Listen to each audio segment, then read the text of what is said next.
Which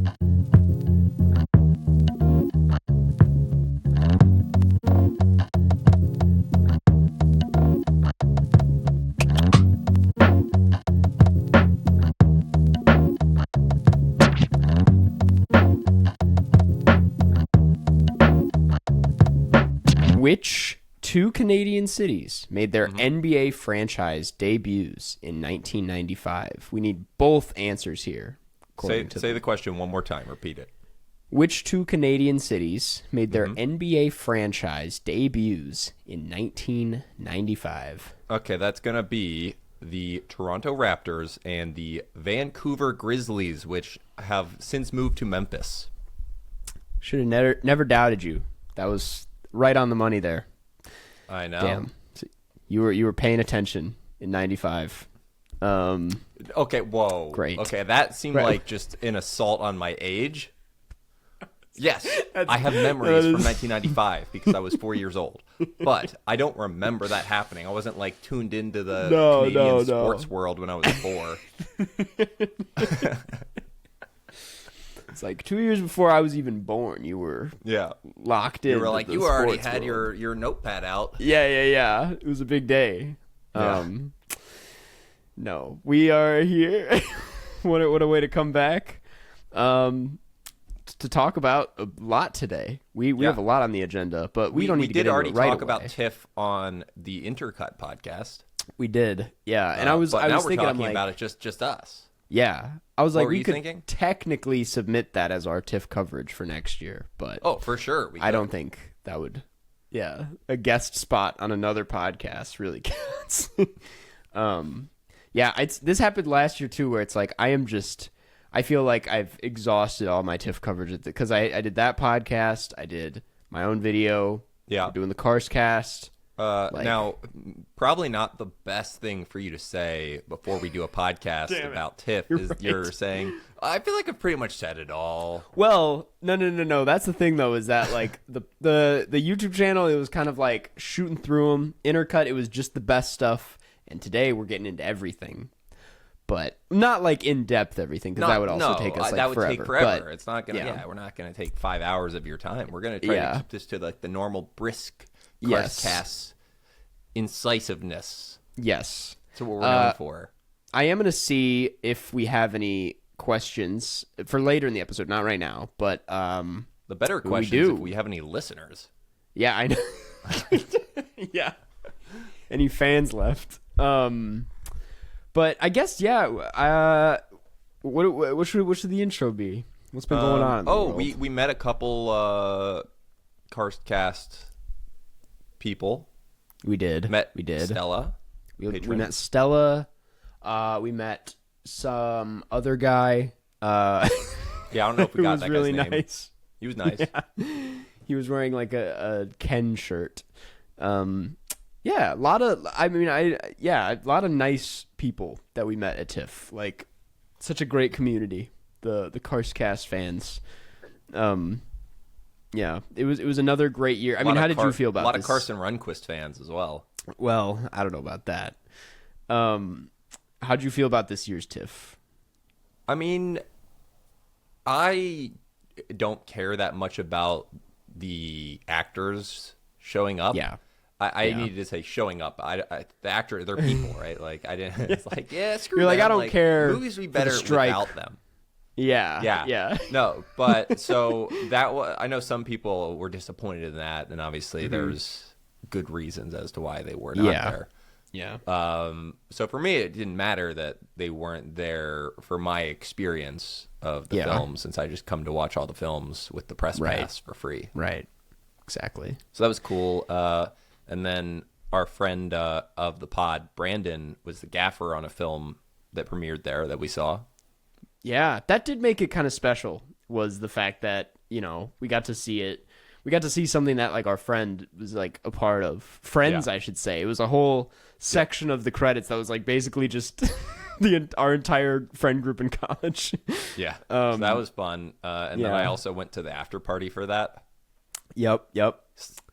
You could say I crashed it, but, they had nice hors d'oeuvres and free drinks. Yeah. Living the big league. You and I both hit up after parties this year. Yeah, I feel like that means that I need to as like a ethical thing before we talk about how I felt about the movie. We knew people who worked on it because as journalists, we have to tell people, we have to disclose this. Yeah. I went to the after party for the film and had free food and drinks. Right. On them. Right. I mean, they didn't know that. The filmmakers for sure did not know that I did this. Yeah. But yeah. That's fine. Yep. But yeah, what after party did you go to? I went to I went to a movie party that I was actually invited to, which was really nice. I wasn't saying that about you. I was gonna say you're pulling all the. You're jabbing me today. You were invited. I feel like you were there with somebody. I was with people who worked on the film who were invited, and they said you could probably come. Right. I don't know if they officially had like +1s. Yeah, I was more so saying that to make more. It was in the context of the fact that I snuck into a party later that night that I was fully not. I don't remember what the guy's name was, but I was a guy named like John something, and I was not supposed to be there. The movie party was great. I met the whole Letterboxd team, which was really fun to finally meet them in person. What did they say to you about your account? Well, they only had like a few. They were just like, "Oh, I'm starstruck," and then we just talked about. There's not much to talk about. You're like their god. They probably have a statue of you in their office. That is no. They did. I feel really bad. They did invite me to there was like a Letterboxd meetup, and I didn't go when I was there because I think I had NIAD during that time, which it would have been a better time spent if I went to the meetup. I will say, but you would have just been swarmed. They would have been bowing to you. They would have been on their knees praying to the god of Letterboxd, Carson Lundquist. Paint myself turquoise. Like, why did you turn off the comments? Oh, great, Carson. I would have. It would have been one or the other. I would have gotten like mobbed, or there would have been a fight. It's basically what I'm saying. It would have gotten physical. Okay, unrelated, but just like in terms of party crashing. I just remembered when there was a party at your old apartment when I lived next to you, and like two guys just walked in off the street and pretended like they knew someone. Yep.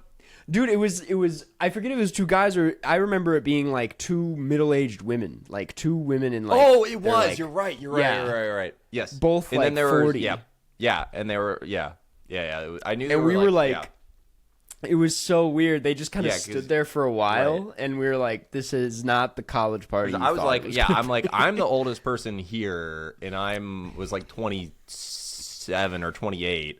Yeah, and I'm like, I'm here because I'm like friends with all the people who live in this apartment, right? And also, I'm not 40.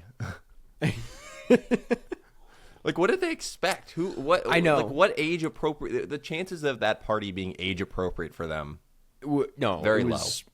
Well, I think it was just because there was the bar below us. That year, right? And then like someone was probably like getting let in, and they saw like, oh, there's a party happening upstairs, and they really thought it was going to be something special, but it wasn't. It was not. No, it was. It was very special. Karsten always had the most special parties. Exactly. Well, I can't say I threw those parties. I lived there, so I had to. You had to make an appearance, and then what would always happen at every single party is people would take photos with Karsten holding his YouTube plaque. Yeah, that was back when like that was such a thing. I guess like it could still be a thing. I just never really have people over here at this apartment, so I don't usually. Karsten doesn't tell anyone his address. He actually blindfolded me and drove me in circles before pulling up to his apartment. Yes. Actually, this is not that interesting of a story, but this morning I did have to tell someone my address because I popped my tire for the first time. I told you this was not going to be an exciting story, but it was scary. It sucks. But I was like a block away from home, and then it pops because this guy was speeding down the one way, so I had to turn, and my tire hit the curb, and then it popped. Oh, and, it was ugly. Unfortunately, and I think No, continue. Well, I was just saying, I admit that I don't know how to change a tire, and I didn't want to learn this morning because I was in a bad mood. So shout out to the Subaru Roadside Assistance feature on the all-new 2022 Subaru Outback. Yeah, I want to say, just for, because we're veteran podcasters at this point. You really have to stop prefacing your stories with "this is not interesting." You're right. I need to start them being like, you're gonna want to stick around to the end of the story, because then you don't tell it until the end. Yes. So people are sticking around. You're right. And well, okay, I will say the story intermittently. I mean, so here's an interesting story for you. The party I did sneak into that night was the Dream Scenario after party, which is the new A24 film. And just to have that, the people I was with, Broe Deschanel, I don't know if anyone here knows the channel. She's really great. She was like, yeah, I know somebody that can get us into this. And we get in, and first of all, it's like empty. It's like the end of the night. So it was like the worst time to be. Apparently Nick Cage had just left. But I did meet Ari Aster, who he was just standing. He's got a large head. I'm just trying to give people the insight. It was like this short man with a large head, and I was like, that has to be him. He like comes up to us, and he's like super nice and kind, and he's like, thank you so much for coming. And I was like, yeah, it's an honor to meet you, Ari Aster. And he had very soft hands, and he was just kind of waiting for us to say something, and I didn't know what to say. I just kept looking at him, and that's my story. I also another person who was there that will actually probably be more interesting for the Carscast fan base was the actor who played Roderick in the Diary of a Wimpy Kid live action movie. He was there. I don't know what his name is, but I think he was dating one of the actresses who was in the film. Oh, and I looked it up later, and I confirmed that was him. What about? Did you talk to Finn? Your buddy? I did talk. I also talked to Finn, and I also talked to Matt Johnson. So actually, yeah, for a lack of celebrities, I talked to more figures this year than I ever have. But yeah, Finn was very nice. I tried to get into that after. I don't even think there was an after party, but I don't think I would have wanted to go. Not because I don't think it would have been fun. Because it was a midnight screening, right. So the after party would have had to have been at like 2:30 a.m. I know. That's and they're, early bedtime. Yeah, I think it's been 21. I don't actually. Let me look this up. I think. It's also Canada. What's the Canadian drinking age? He's 20, and can you drink in 18 in Canada? Legal drinking age is 19. He is 19. There you go. So he was getting fucked up at Tiff this year, you could say. Anyway, those were my celebrity interactions, I guess. I also met just Karsten Rundquist. Yeah. He's the number one celebrity to me. I finally got to meet a few YouTubers that I've known for a while, which includes Broe Deschanel, but also Big Joel, who knew about my Big Joel impression, which was embarrassing. But he was like, I saw you did an impression of me. And I was like, oh, shit. And then I met the YouTuber I Hate Everything, who was actually very nice. Yeah, cool. It was actually like kind of I'm not aware of any of those people. No, they're more of like they're like film YouTube. I'm just not in that community, which is why we make such a great team talking about films, because I don't know any of the other people who do this. Right. Yeah, you're Movie Jeff. Movie Jeff. That is a new title that apparently I've gained. My new moniker is Movie Jeff. Yeah. And so also, I might have to make a film TikTok where I call myself Movie Jeff. Yep. You really should. Okay, wait. I'm gonna chop part of this episode into a TikTok. Yep. And I'll post it on the Carscast, but that'll be a segment called Movie Jeff. Okay. Yeah. So let's do it real quick. Let's do it. We have to improvise a 30-second TikTok. Okay. Hey, it's Movie Jeff. Oh. Okay. Wait. Okay. Let's reset. Start that. Reset. Run it back. So hey, everybody. Wait. No, I gotta get Hey, everybody. Silence. It's Oh, wait. Movie Jeff. Oh, okay. Wait. No. One more time. I'm not going to say silence. Hey, everybody. It's Movie Jeff here with my buddy, Karsten Runquist, the movie man himself, the letterbox aficionado. I'm here Karsten? with Movie Jeff. And can we get a movie fact, Jeff? Yes. I am Movie Jeff. I know all the movie facts. The dog from Air Bud was the same dog in Full House. Wow! Thanks, Movie Jeff. Anytime. You should blink a bunch near the end as like you're sending a message. Like you're being held hostage. I'm just blinking help. There's a Morse code. Have you seen that one? Have you seen that TikTok? It went viral like a long time ago, but it's the guy that's like, "Happy Star Wars Day! I'm with my girlfriend." Yeah, and then hit the building where it builds like all these people made this whole like scene about it being a hostage situation. That's Movie Jeff. Movie Jeff is the new version. Well, no, I think Movie Jeff's like not quite as like murdery. Right. Yeah, I don't. Yeah, I'm trying to build my new Movie Jeff brand that we just came up with. You're supposed to be like a wholesome Mr. Rogers type. Yeah, he has like a lot of energy because he loves movies. He has all the answers. Movie Jeff should only know about like 5 movies. Like,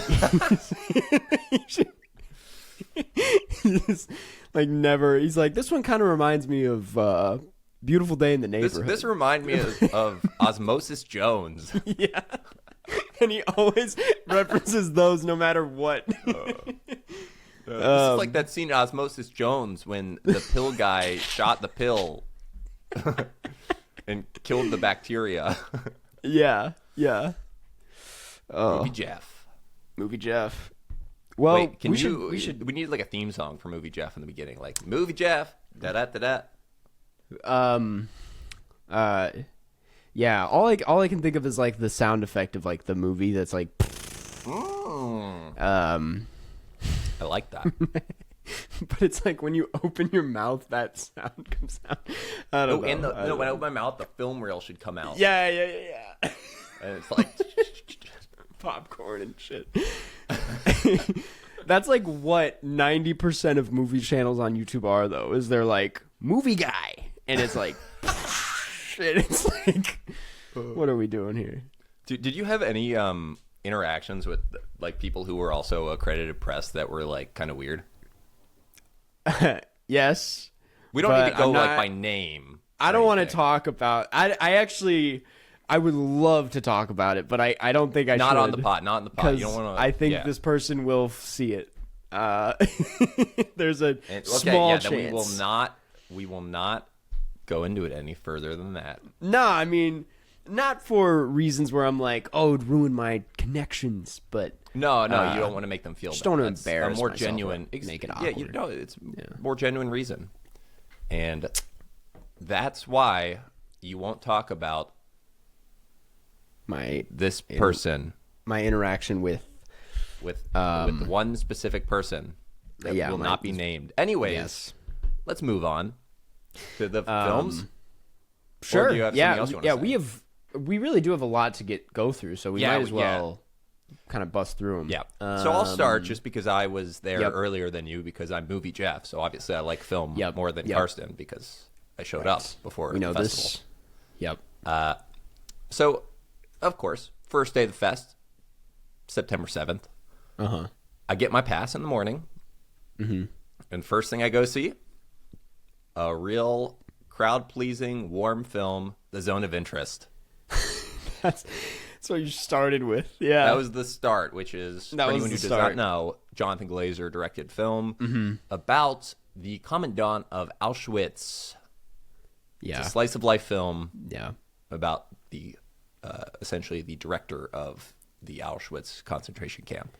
Yeah. It is an excellent film. Nice. That was like one of the top ones on my list. And I actually, to be honest, I've been hearing buzz about it since Cannes and have never known what it's about because a lot of people are very vague about it on purpose. And you're the person that's like finally told me kind of like what it's about. Yeah, I mean, that's no idea it had anything to do with Auschwitz. It literally takes place next door to Auschwitz. Okay. So yeah, and it's just, you know, this really fascinating slice of life film about this like terrible person where they're living their normal life next to this place, you know, with all these atrocities happening. Yep. So it's like this very insane film where people are doing normal things next to this terrible place. Right. So yeah, it's just a fascinating, you know, Holocaust film I've never seen before. Yeah. I mean, like that type of film. Obviously, I've never seen it before. It just came out at a film festival. I've never seen it before personally. Yeah. I haven't seen it yet. You should definitely check it out. It's really good. It was top 3 the fest for me. Nice. Now, saying that, I clearly missed out on what many people were saying were like some of the best films at this festival that we'll find out. So did I. Them. So I missed out. I think there's a few that neither of us checked out that were apparently the shit to see. But we saw some though. And then I'll just real quick. I saw Fallen Leaves that night. I was gonna see The Beast, but the projector didn't work. Yeah. So it was the Finnish film. Who I'm blanking. Who's the director? Aki. Yes. Fucking with the Finnish last name. He's the one who directs all the weird films. Yes. Where all the characters are kind of weird, and this was no different. Mm-hmm. But it's funny. It's like a kind of a, you know, dark comedy. Mm-hmm. Kaurismäki. That's the name. Yes. Yep. Kaurismäki. Yeah. The Finnish Wes Anderson or Wes Anderson. I've seen a few interviews with him, and he is so European and just like mad and like kind of just like in a bad mood in all these. He's like just such a. I've only seen one other film of his, but I'd imagine it's similar to this one. And yeah, he's just like a very dry guy with. I could see that. Yeah. Anyways, then you arrived on the scene. Touchdown. Yep. And I saw we saw together We Grown Now, which is the one we were talking about that our friends worked on. Gaffed by he was the gaffer, right? Yes. Yeah. Brandon Hoig. And then first AC Alan Dembeck. Yes. It was very in focus.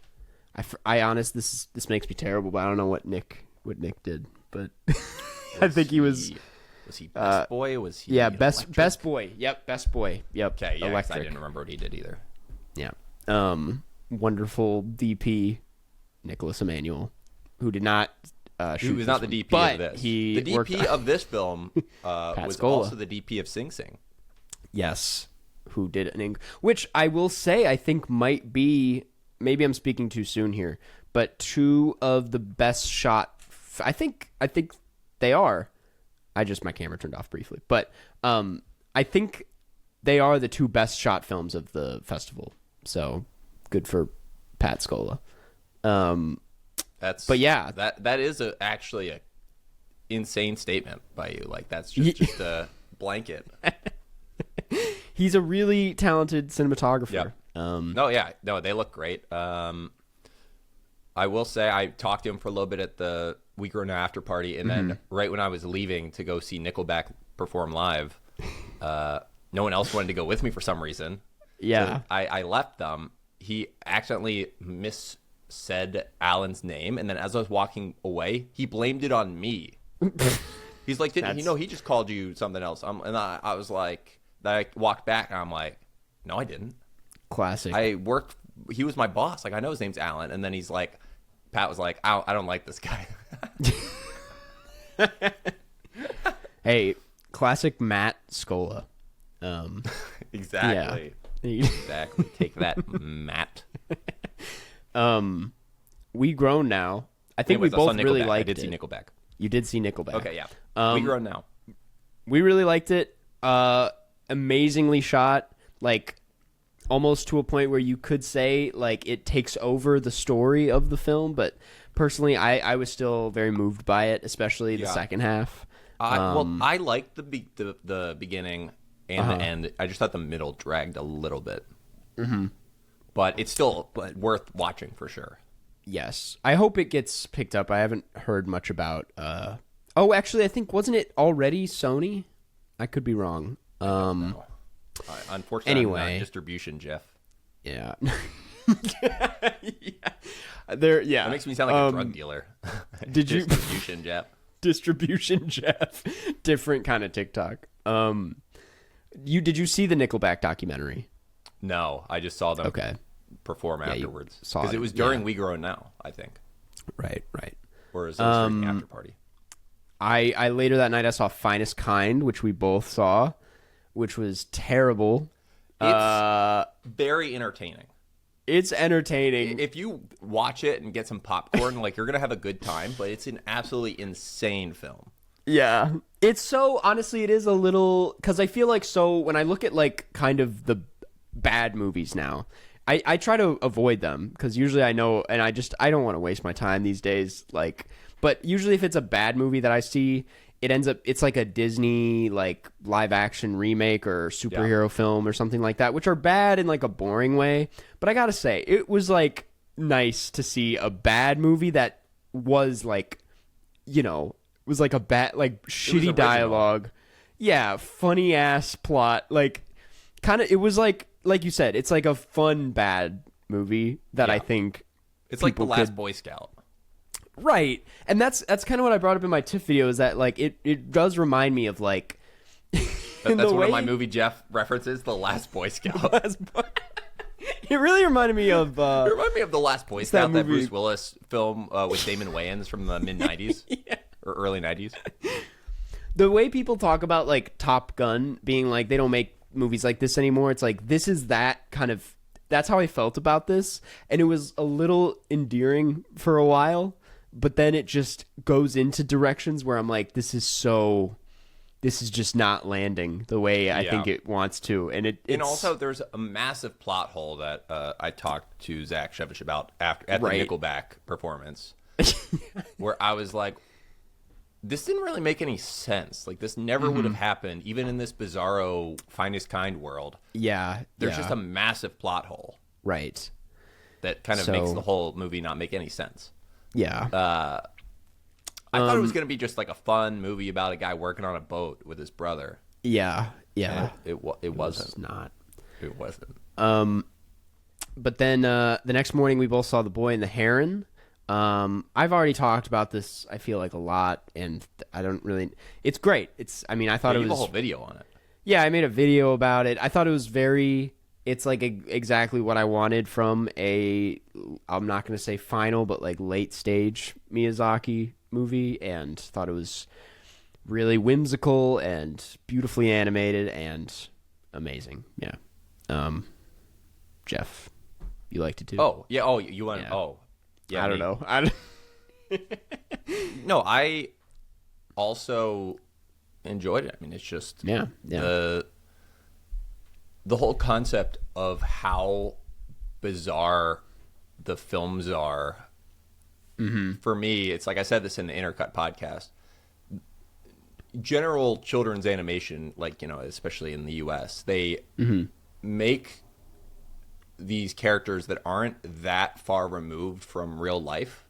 And these events that happen, to where adults don't have the same experience watching it as children.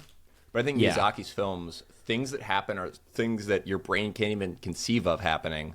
Yeah. So I think that children and adults have the same experience watching them. Yes, exactly. Yeah. Great way to put it. And this is like a really strong example of that skill of his. Yeah, it makes you feel like you're a child watching a film. Yeah. Then we did we get Ravi Soups after this? I think so. We got Ravi Soups. I would recommend. It was pretty good. I should have gotten a soup. It wasn't like I will phenomenal, say. But it was good. Not mind blowing. Yeah. Yeah. We saw One Life, which you really loved. I was kind of wrapped up in in the zeitgeist of, that was my second World War II. Yeah. Yeah, that's true. That's true.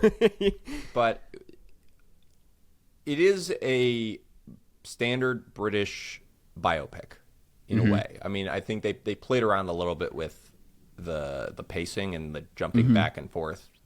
Yeah. But it's just a pretty, straightforward telling of this story. But the story itself is so good. Yeah. Yeah. That it just makes because Anthony Hopkins is also really good. Yep. And the fact that it's a very competently done standard biopic about such an interesting story, elevates it. Yeah, absolutely. Yeah, I know I said elevates it like there was another word coming. No, that was the end. That was it. Yeah, I agree. I feel like it's a hard movie not to like get. I don't know. Like, yeah, it's like a great film to watch with your family. Yeah. I think it will do. It's like very easy to recommend. The ending is like really well done and like kind of.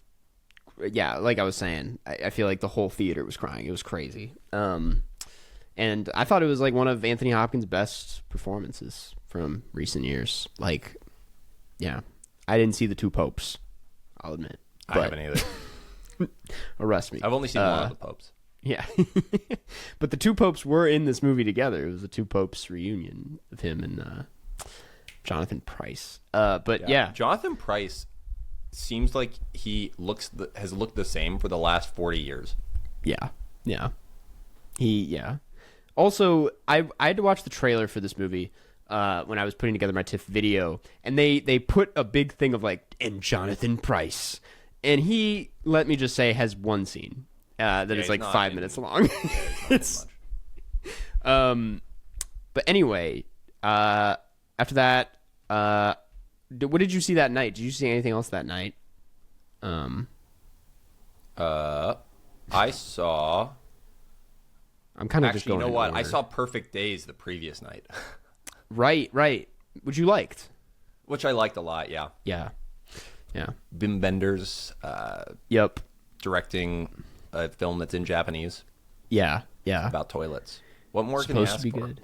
Exactly. It's and really apparently, good. That was Japan submitted that as their Oscar movie this year over the Miyazaki movie, which surprised me. But I've heard it's a really good movie, and I want to check it out. It is very good. I saw Dream Scenario the next morning, which is a really funny, really absurd movie. Nick Cage is the guy that shows up in everybody's dreams and becomes a sensation, like a celebrity. And it's like kind of drifts into like cancel culture stuff, and I think kind of sticks the landing in a lot of ways, like is not as cringy as you think it would be about that subject, and is if anything just like really interesting. I think it just takes a turn halfway through that makes it so funny and also kind of terrifying. But yeah, I very up my alley. Loved this movie. I've heard good things. I've heard everyone who's seen it has liked it. Yeah.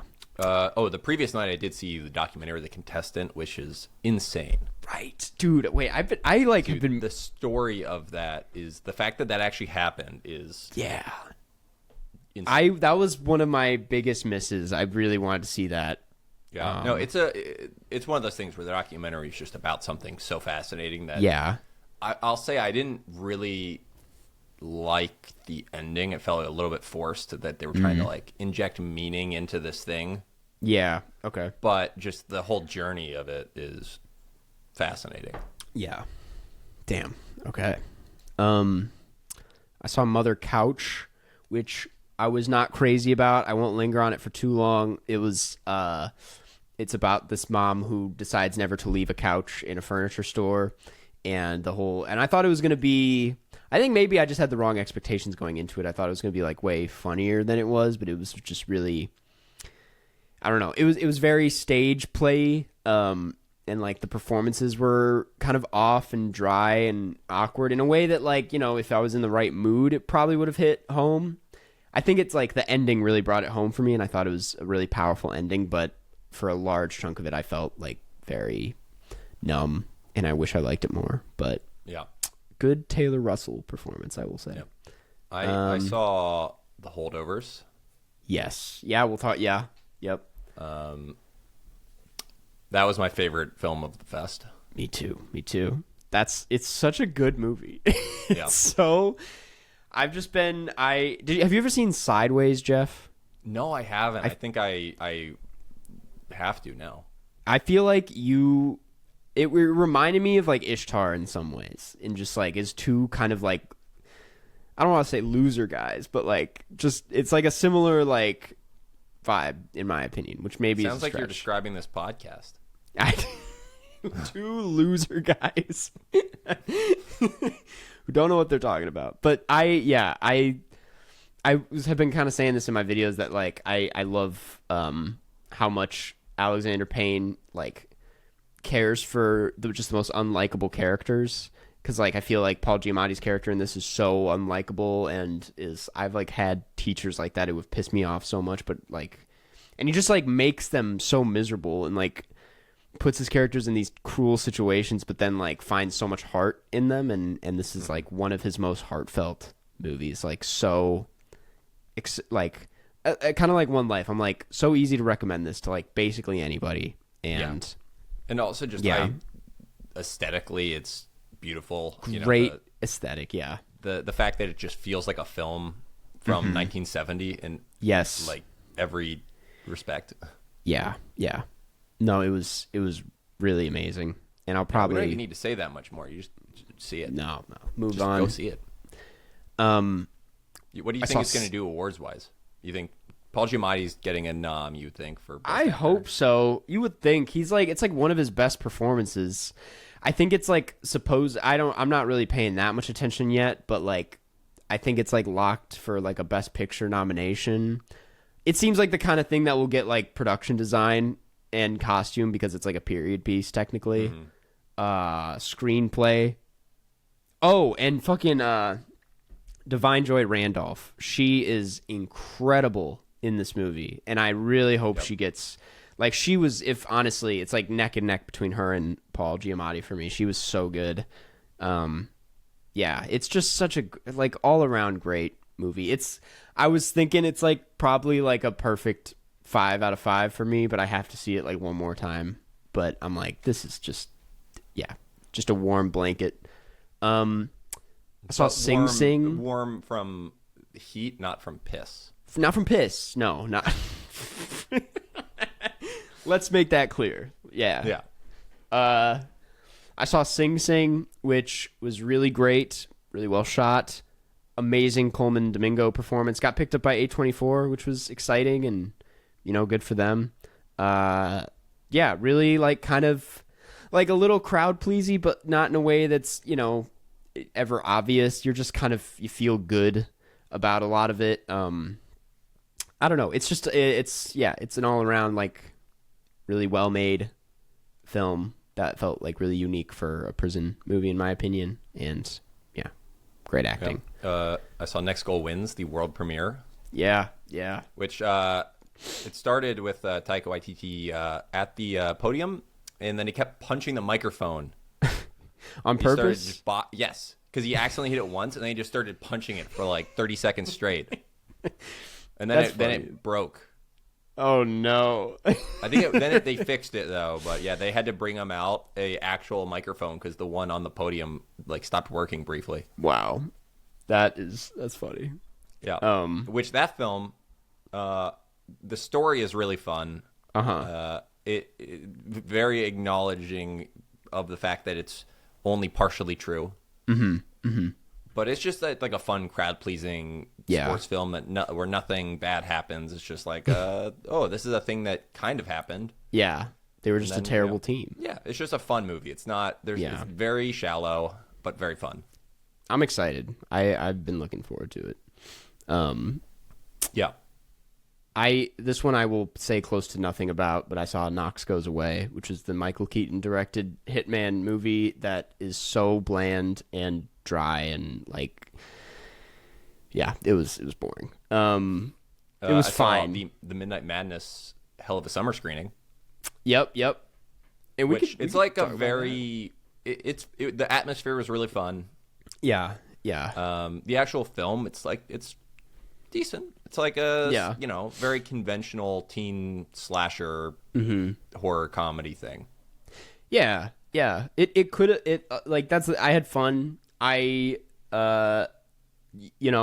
succeeded in making exactly I think what they set out to do, which is just, a silly teen summer camp comedy horror. That I was I don't think either of us were the target demographic for, but like for what it is, I'm like, yeah, it was fun. It was good. And they like really, well made. I hope they get to make more stuff. I saw The Pigeon Tunnel, which was a documentary about John Le Carre, or otherwise known as David Cornwell, and it was really interesting. I knew nothing about him, and I only saw this because I slept through Next Goal Wins, but I thought it was really interesting and well edited, and I need to watch more Errol Morris documentaries because this was really good. Yeah, I saw Boy Kills World. Yeah. Which was just ridiculous. It was kind of like if Guns Akimbo was a little bit better. Okay. Guns Akimbo is one of the other movies that movie Jeff knows. It's this very video gamey, stylized, like insane, just beat 'em up film. Yeah, it looks fun. Yeah, it's fun. Okay, it's a fun time. You said someone got cursed out. Yeah. Oh yeah. Yeah. So it was the press screening, and there was like apparently a very big demand to see this, and some guy was sitting on the stairs, and which you can't do. I'm sure there's like some fire reason for that. Right. So one of the volunteers had to kick him out like 15 minutes in, and he started cursing out the volunteer. It was this guy who was, I guess a press member, but he was in his like 60s. Yeah. And yeah, he just started. Fed up. Yep. So yeah, he said "F you" to the guy, and then someone from the audience screamed back to him, "F you." More interesting than the movie, I guess. Yeah. I'm like, can't we just enjoy a wholesome film where hundreds of people get murdered? Where a boy kills world. We don't need this vulgarity. You should have stood up and said that. Movie Jeff saves the day. Movie Jeff saves the day. I saw Hitman the next morning, which was really great. Really fun, screwball, romantic comedy. Probably like the best thing Glenn Powell's ever done. And a really good... I feel like Richard Linklater hasn't come out with like a hit like this in a while. And this was, really, really incredible. You also saw Pool Man, right? I didn't see Pool Man. You didn't see Pool Man. Good. Okay, I didn't either, but everyone says it's like the worst film they've ever seen.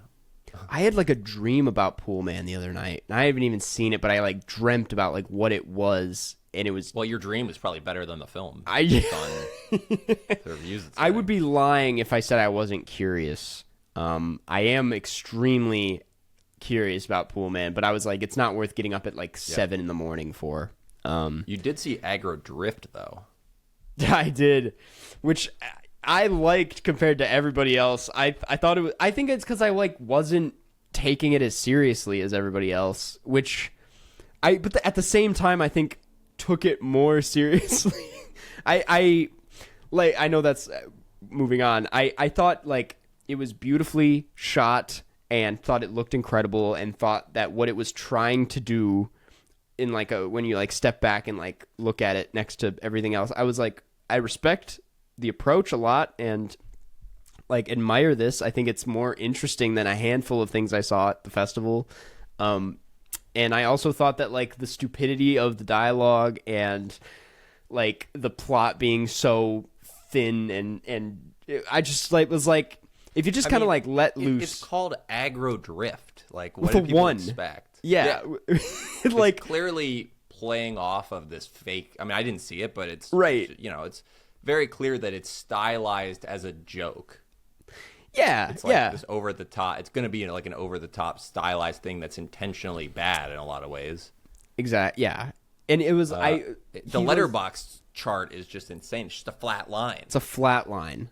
And like I've watched interviews. He talked about how he directed, the way he like was directing actors was he was like showing them video game footage and like, this is like kind of what I'm going for. So it's like the actors are walking around like video game characters, and it's like, yeah, to a lot of people looks like shit, and it sounds like shit for sure. But I thought it like was so fun, and when I accepted it for what it was, I was like, this is incredible and like a one of a kind. And yeah, I'm interested in seeing it for sure. I would watch it again. Yeah, it was way less. I haven't seen Gummo, but it's way less graphic than Gummo. From what I hate Gummo. That's my movie. I'm like, this is almost as bad as Gummo. Yeah, better than Guns Akimbo. I just want to say Gumbo. There's one of the most disturbing scenes I've ever seen is this kid eating spaghetti in a bathtub. I hate it. Is that it? Because I've seen the pic. It's like an iconic shot. I'm pretty sure. And I really want to see it. I think that's such a crazy. The bathwater looks disgusting. The bathwater's gross. He then eats chocolate. It's gross. It's kind of like it's so bad. I think you should leave. The slopping up the steak. He's like slopping up the spaghetti in the bathtub. That's awesome. The textures of spaghetti and sauce and water and chocolate. Anyways, what else? Okay, I saw the Royal Hotel. Yeah, how was that? It's not that good. Okay. It's just like the most standard, like, horror people in an isolated location. Yeah. Okay. It did nothing for me. I thought it was just very average. Okay. I saw The Promised Land. Yeah, Mad Mikkelsen. Yep. It was good. Did you like it? I liked it. I didn't love it. Okay. Yeah. It looked so not my thing, so I really like avoided it. I was like, I just don't think I'll dig this that much, but yeah, it's kind of like Guns Akimbo. No. More like Osmosis Jones in a lot of ways. Yeah. It's like, because they're trying to populate like a new area, just like Osmosis Jones. It's like when he went into the stomach. Right. They went into battle. I don't know if there's a battle. I don't either. Wait, in Promised Land there's battle. Oh, okay. Yeah. Oh, so yeah. Battle. Oh yeah, baby. There's a battle. That's the Promised Land. What else did you see? I couldn't get a ticket to Stop Making Sense, sadly. Yep. I saw Naiad, the Netflix movie directed by the Free Solo. The swimming one where the story is fake? Yeah, that you guys told me, like, right, I didn't even know this going into it, but yeah, I thought it was really, it's honestly like soured on me like a lot since seeing it. Not because I figured out the story was fake, but because I was just like... Maybe a little bit because of that. Maybe a little. I just thought that it was really bland and played it super safe. And I made this point in my video that I was like I think I appreciated... Because I saw this right before Aggro Drift. And I think I liked Aggro Drift so much more because I came from this, which I felt like was a movie so constricted by... what you're supposed to do with narrative filmmaking and like the rules and like trying to be the most crowd pleasy Oscar baity thing possible, and in doing so landing super flat and being really Oscar corny. Beatty Warren Beatty's brother? Yeah, Oscar Beatty, yeah. Lesser known Beatty. And yeah, I was like, this could have been, I think they're such great filmmakers. And it was just a huge disappointment, honestly, that this was so boring. But yeah. Anyway, Naiad. And I only saw one more, and it was The Woman of the Hour, which was the which Anna I Kendrick. heard really good things about. Yeah, it was her directorial debut, and I thought for like as populated as the like true crime genre is, I feel like there's so much true crime shit out there. It's like kind of to a point where it's like a little desensitizing. Like I thought this was so unsettling and interesting, and felt like I actually like walked away with something more than like what true crime shit gives me these days. Like an actual like a better understanding of the time and what this like it like puts you in the perspective of the killer the same way it does the victim, which is like really uncomfortable in some ways, but I think added a lot of depth to the story that I was like really just surprised at how well directed it was. And got picked up by Netflix. Distribution Karsten. This got picked up by Netflix, which I think it will play really well on Netflix. And Hitman also did, which is a bit of a bummer because I feel like Hitman is a really good crowd movie. But that's my take on those two acquisitions. So you're saying that you should get some friends. You should get some friends, yeah. Just get some friends together. Pile them in Watch your apartment. Hitman. You'll have such a good time. Genuinely. I saw two more. Yeah. Two more. I saw Viva Varda. Yeah, that's right. Yeah, you did. Documentary about Agnes Varda. It was fine. Okay. The thing is that Agnes Varda, their filmography is already this autobiographical thing where you're learning about them through their work. Yeah. So having a documentary that's mostly just telling you a chronological timeline, it's like you might as well just be watching the films. I mean, it's like interesting to get some of the backstory about like what was happening in her life during these times, but I don't know, it wasn't super interesting because the interesting part about her life is the work. Yeah. That's what's like. So I was like, wasn't there just an Agnes Varda documentary? But maybe I think it was like Faces, Places. I don't know if that was Agnes Varda, or I just know it was that one thing that JR. Yeah, it was. But anyway, I mean, there's nothing wrong with more Agnes Varda. It was. I felt bad because the director was in the same row as me, and I had to wake up early the next day to leave. So I'm like, I didn't stay for the Q&A, but I had to walk by him and be like, "Excuse me." That's fine. But I had to walk over him, just to get out. Yeah. But yeah, it was okay. Okay. And then the last one that was the last one I saw, but the one I haven't mentioned yet was Lee. Okay. Yeah. Lee. Lee is in the jeans. Lee is in the jeans. It was actually about the history of the jeans. Lee jeans, yeah. No, it was not. It was the story of photographer Elizabeth Lee Miller, a fashion model who became an acclaimed war correspondent for Vogue magazine during World War II, starring Kate Winslet. Okay. It was weird. Just the dialogue. Kate Winslet's dialogue was just so awkward. It was like she was speaking in one-liners, trying to sound like edgy, but for like the 40s, Yeah. Where she's she's like, the eyes are like convey so much emotion until they don't. Yeah. Like, what does that mean? It had a good Andy Samberg performance, you said. Yes, Andy Samberg was the best part of the film. Andy Samberg was in a dramatic role as like a kind of a co-worker. Sweet. Yeah, so I mean, if you like Andy Samberg, he's pretty good. And the film's not bad. Like, I think, the production design was good. Mm-hmm. It's just the emotion doesn't really come through because Kate Winslet's... I don't even think Kate Winslet's fault. Yeah. I just think the dialogue, it really lets the film down because it just doesn't feel like... It feels like someone was like writing it to sound punchy, but when someone then has to say it to another person, it's like that's not how anyone talks to anyone. Yeah. It's like it's like she's talking at people the whole film. I mean, it sounds interesting.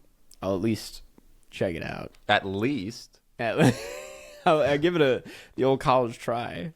Yeah. It has it looks like it has an interesting cast too. Alexander Skarsgård, who I love. You're a big Skarsgård head. I am a huge, specifically Alexander Skarsgård. I'm big into him. Anyway, what would you say is your favorite and least favorite? Favorite's The Holdovers. Yep. Same here. Least favorite is interesting because Finest Kind, I think, is the worst film I saw. Right. But least favorite was The Royal Hotel. Yeah. Because it's just so bland. Yeah. That's it's like valid. It's just like I've seen this film before in many other forms that have been done better than this. It's Totally. like, two people go to the secluded place, and then everyone there turns out to be kind of crazy. Yeah. You know what? You inspired me with that answer, because I was also going to say Finest Kind, but I think I had too good of a time watching it to really call it the worst. So I think I might go with Knox Goes Away. I think I was like, this is just a waste. I enjoyed it. It's bad, but bad in a fun way. Absolutely. Where you don't gain anything out of it other than the in-the-moment enjoyment of watching how stupid this is. Totally. Where I just don't even like thinking about the Royal Hotel because it's so boring. Don't even waste any time on it. Yeah. Well, that was our TIFF coverage. Another great year at TIFF. Another great year. I love how we finished it by talking about our least favorite film. Yeah. Love going to TIFF and watching these movies. But yeah, it was a great time. And we should talk about the short film for today. We're gonna, since we're already here and it just came out. Yeah, and we're talking about the wonderful story of Henry Sugar, the new Wes Anderson short film on Netflix. Which is it technically a short film? Yeah. It's I think I was also confused because isn't the Oscar cutoff 40 minutes and this is like 39? Yeah, I didn't even think about that. Yeah, deliberate.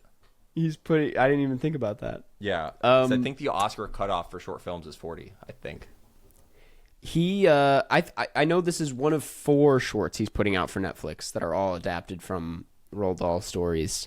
Yeah. Which I was also under the impression that he'd done way more Roald Dahl adaptations before this, but it was literally just Mr. Fox. So this is, which obviously is your favorite film. Well, so that's full stop, right? So you would think you would love this film. I did love it. Yeah. Well, the thing is I was thinking, I'm like, because I really love Fantastic Mr. Fox, and I really loved The French Dispatch because it was kind of like, I think Wes Anderson sometimes, when he tries to go too crazy with a full feature, he loses himself a little bit, or I feel like that's happened a few times. Yeah. Not too often, in my opinion, but, that's... And I think when he's working in these short forms, he can really just fly and, go crazy with the production design and kind of... He just, I don't know, he gets a pass on a lot of his shit. Because The French Dispatch is kind of like a series of short films almost. It's 3 short stories. And so I was like, okay, it's a Roald Dahl adaptation, and it's a short story. Do we know the other Roald Dahl short, or the things he's adapting? I'm assuming, because The Wonderful Story of Henry Sugar is... The book that comes from is called The Wonderful Story of Henry Sugar and 6 more. So it's probably... So I'm assuming it's part of that book of short stories, but I don't know. Because I really want to see a Wes Anderson James and the Giant Peach. Me too. Or Charlie and the Chocolate Factory. I mean, he could do all of them. I would not complain.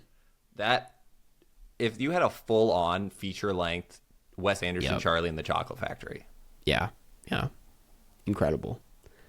Although the only problem is that I think Timothée Chalamet would be Willy Wonka. And I don't want that. I don't know if we've talked about that on the podcast yet, but not a promising look at his Wonka in that trailer. Yeah. I was just talking to Cookie about who we would think would be like a great Willy Wonka, and I was saying, after Barbie, Ryan Gosling could body that role. I think he would make a great Willy Wonka. Absolutely not Ryan Reynolds. No. You know who I did? We were also saying who would be the worst Wonka, and I said Lin-Manuel Miranda would be an insufferable Willy Wonka. Well, that's because he'd be insufferable in most roles. Yeah. The Oompa Loompas are... He does have a rap. Doopity-doo. It's shut up. He does all the songs. Yeah. Oh my God. Chocolate Factory. I kind of want to see that now. Yeah. That would be funny. A full-on... directed by Wes Anderson. I want to see that. Yeah. But you need a character within that is playing for the audience who gets really annoyed at everything. Yeah. The Oompa Loompas Man, should hate him. Did anyone think that this Willy Wonka guy's kind of an asshole? This guy's fucking annoying. Only talks in raps. Yeah. Anyway, yeah, the short film. I thought Benedict. We should expand on this idea, Willy Wonka, but he's really annoying. You could argue he's already it. annoying. Yeah. I thought. Well, okay. Now that since he's on the mind, I think Benedict Cumberbatch would make a good Willy Wonka. I could see it pretty. He'd be a little too sad. A little too like proper and. Yeah. Yeah, because I don't know if he has that magic in him.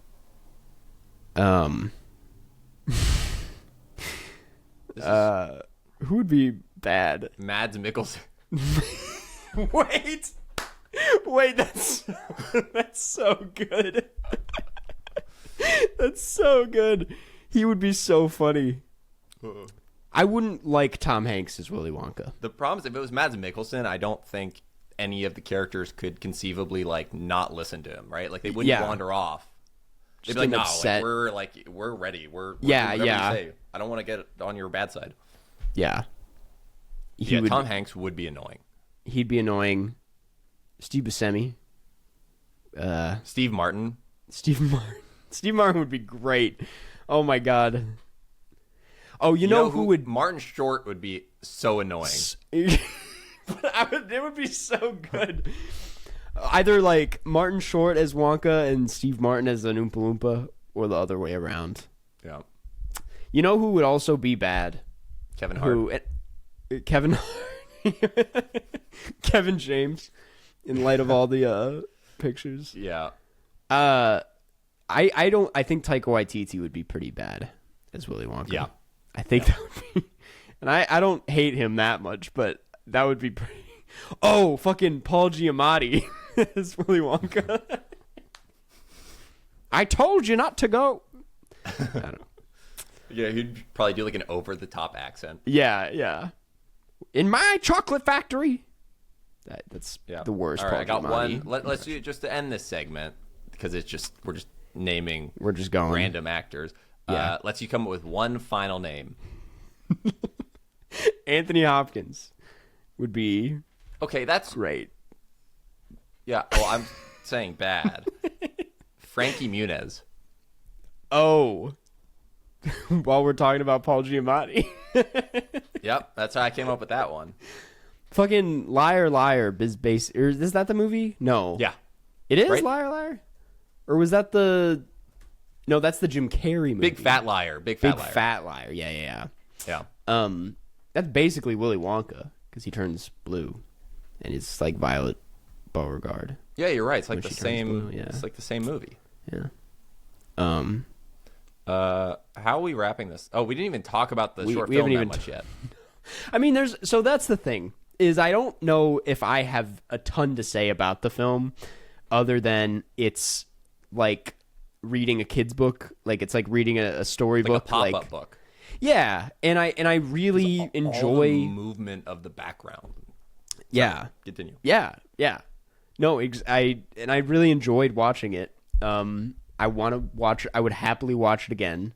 But I don't think it's as like simple as just like colors and like candy. I think it also there's like that quality about Wes Anderson that like pushes it a step further. That really, like, I don't know. There's like something really beautiful about I'm just a sucker for this guy a long time ago. Like, could see without his eyes, and then this got passed on. He loves folktales. Yeah, I think he does that shit so well. Yeah, I think Wes Anderson hates the internet. Definitely. Yeah, he loves like the magic of things where you're like, well, you can't prove it didn't happen. Right. But you could also make the case that he likes the aspect of the internet that's like one thing could exist, and then a bunch of people will take that thing and make their own of it, which I feel like that's a stretch. That is a stretch. But I think he does hate it. Yeah, I love the just his love of using practical movement, of like having actual physical like walls and things move. Yeah. This is like, because it makes the whole thing to me feel like when you watch a video of people who do like the really elaborate domino stacks and they push it and then you like follow all the things happening. Yeah. It just feels like the flow of, you know. This has a lot of that with like the bookcase coming apart and oh, it's so just the sounds.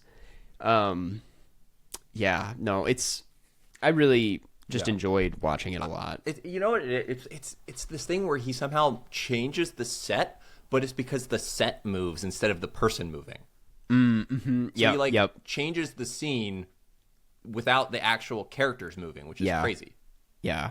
He does have, that literally happens in this, because there's that one scene where someone is sitting down and like someone comes in and moves that person. And I thought that was so, like sometimes it's like I feel like he knows the criticisms people have towards him where they're like, he just treats his actors like objects and it's like, he literally does that in this movie where he like moves them to the side. But it's like, I don't think that's to say there isn't like some actual soul to his work because I thought this was like, I really always lovely.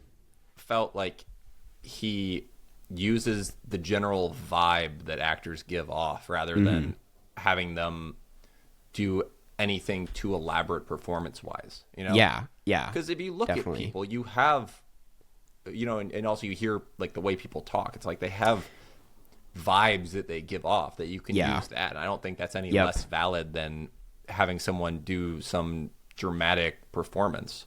Yeah. It's like your presence is a thing.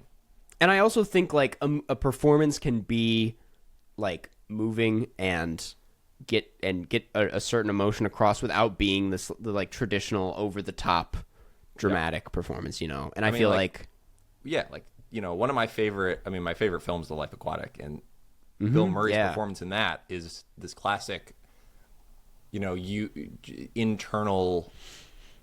it's like internal acting where he internalizes all this stuff, but you can get the vibe of it based off of what he actually does. Yeah. I will say the one thing I didn't like about this short is, and it's the only time Wes Anderson's ever like irritated me, was the actors saying like he said and like and then he said before like saying the line, you know what I'm talking about, like as if they're like reading the book. You know, I don't know why that like got to me at a certain point. I was like, okay. Just my 2 cents. Just my 2 cents is I didn't care for that part. It's valid. Yeah. But other, I mean, me personally. Yeah. All right. No, I mean it's fine that it bothered you. Like, you know, yeah. Some people, when you scrape your teeth on like cutlery, that bothers some people, doesn't bother others. Yeah. What's his name? I'm just saying, if you're using a fork, you don't put your teeth on the metal. You like pull the thing off with your lips and then chew. Just the image and the thinking about it, skeeves me out. Anyways, I cannot wait. We should talk about these shorts as they come out. I don't know when they're rolling them out, but I'm excited about them. And would you? I also do not know, but would you ever consider that, since you know these are shorts, calling feature-length films pants? Longs.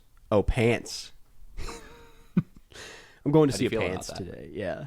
No, that's the new Wes Anderson pants. Mm-hmm. Asteroid City, his latest pants. Yeah. I'm not gonna do that. Okay. I just thought, if you know, you're kind of a trendsetter in the film, instead of the young person filmscape, I thought maybe you could get that started. Instead of movie Jeff, you could be pants Jeff. No, because then it makes it sound like I'm into pants. Then I don't have we're an gonna established pants brand yet. you. Yeah. No, that's bad. That's bad. That's worse. That makes it sound like I'm taking my pants off. Yeah. And you're weird. I'm wearing pants right now, just to be clear. Well, Jared got married this weekend. Congratulations to Jared. Yeah, my friend of the podcast, my brother and coworker. Yeah. If I still had the soundboard, currently out of the office on his honeymoon. Nice. That's why we're here. That's finally get away from that all I that know. bullshit. Yeah, except for I actually still am working. Yep. We have some questions if we want to answer them real quick. Let's do it. Could rapid fire. This one is yeah. That's the username, and it's favorite person to watch movies with. Don't say each other. Karsten Runquist. Oh, I had to get it in fast. yeah. Okay. Well, I know. You're gonna say Cookie, yeah. Honestly, yeah. Probably Cookie. and I am single. Yeah. So, I guess Jared, my brother. Jared's wife, maybe. I don't know why I said that. That would be that. Yeah, you made this weird. Trying to make a joke. This next one comes from Alrighty Pigeon, and it's opinions-free streaming What? Wait, what? Did you even read this question?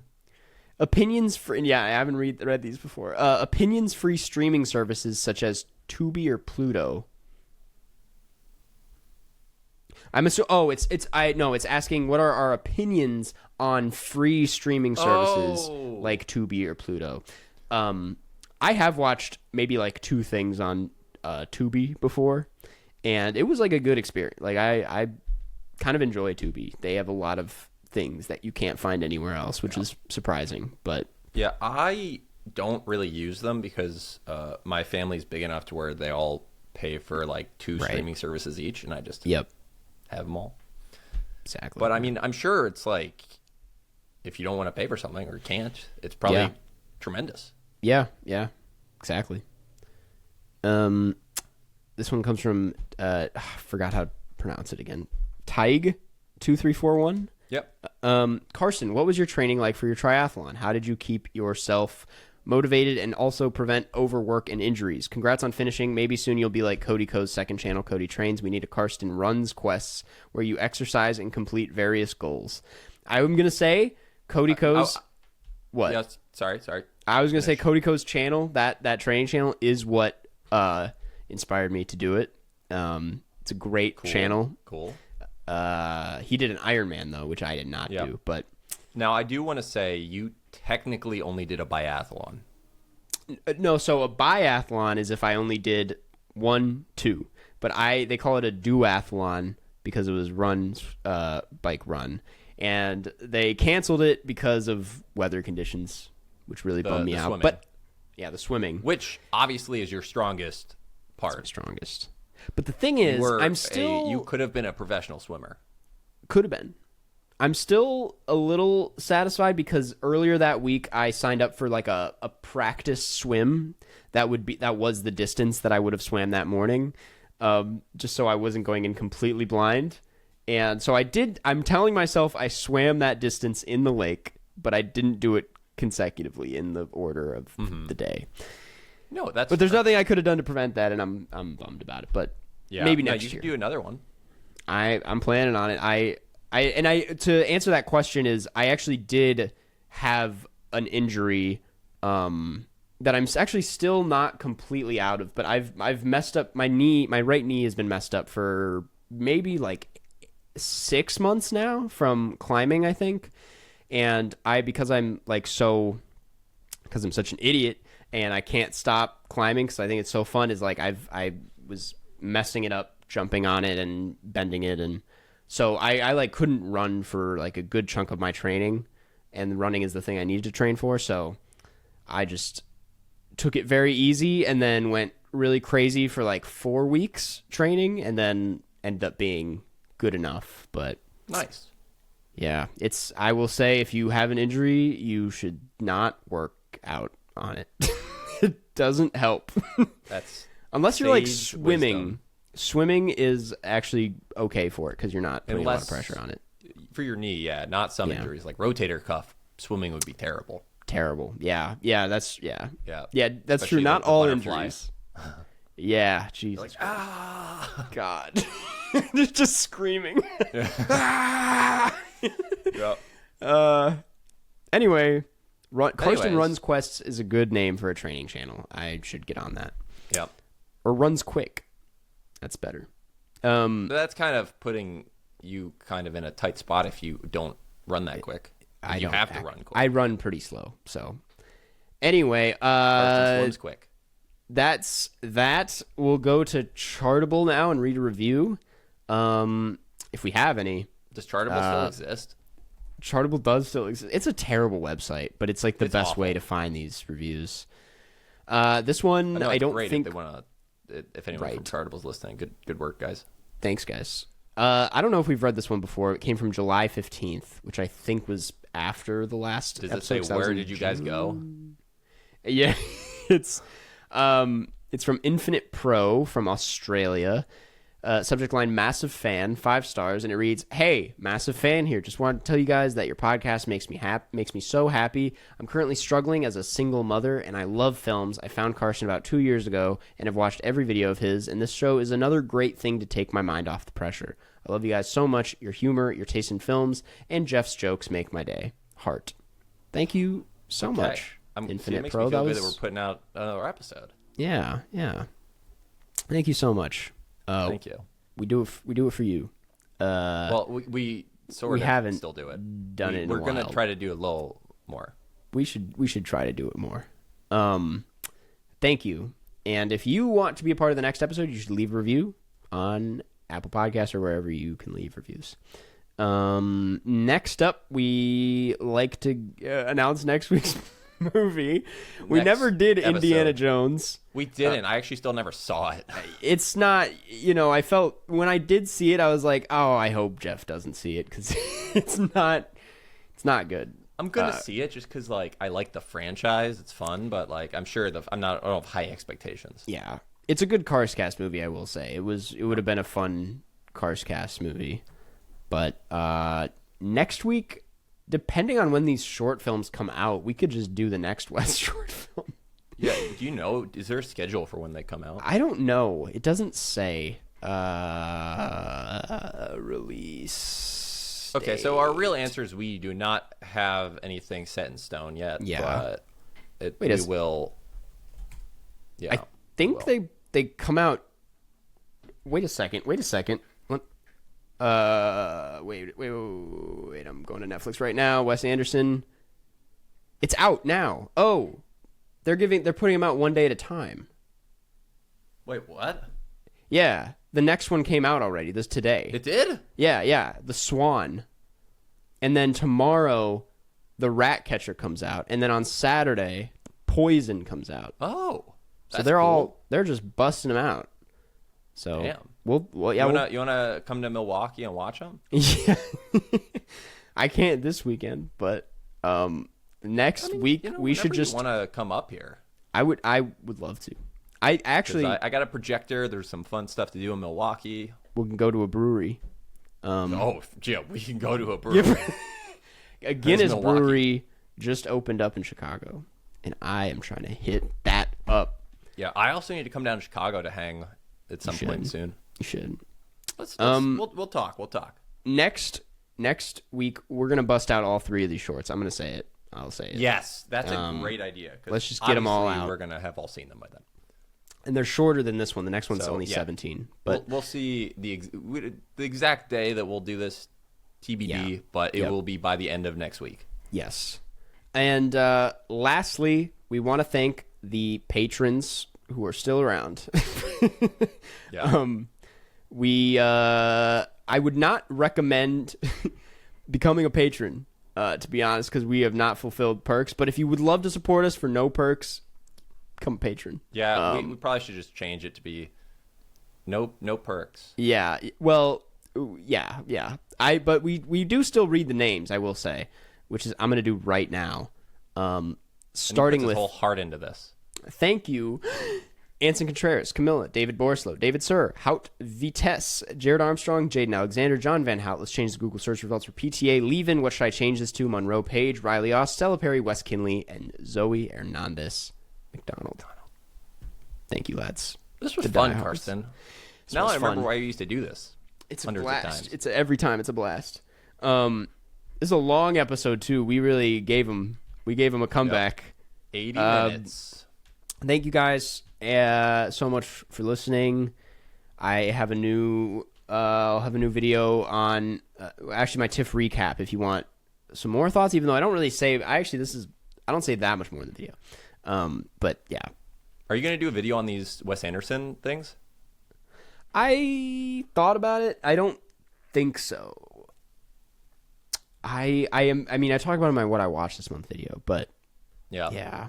Got to make room for the new Exorcist. If you ever want to collab with Formula Bone, best racing movies, Ford v Ferrari. Anyway, yeah, that's a good one. That's a good movie. Anything to say, Jeff?